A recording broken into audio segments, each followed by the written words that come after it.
Today we show how to buy shares of Fastighetsbolaget Emilshus AB and walk through the steps to find EMILB.ST.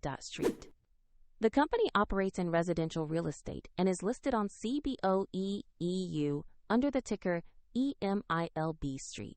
This is an educational guide, not financial advice. To buy shares, you need a brokerage account, and we use eToro as an example to demonstrate the process. After registering, you will typically need to verify your account with an ID document and add funds before you can place an order. Use the platform's search bar and type the ticker EMILB.ST to locate the listing.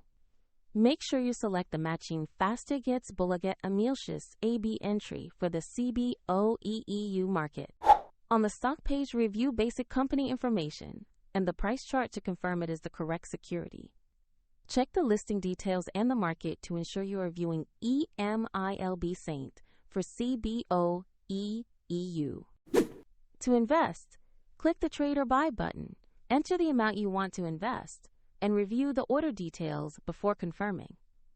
If the market is closed, your order may be scheduled or executed when trading resumes, and if you lack sufficient funds, the platform will prompt you to add them before final confirmation. After the order executes, your position will appear in your portfolio, and you can monitor it there. A link to eToro is in the description if you want to follow the same demonstration steps.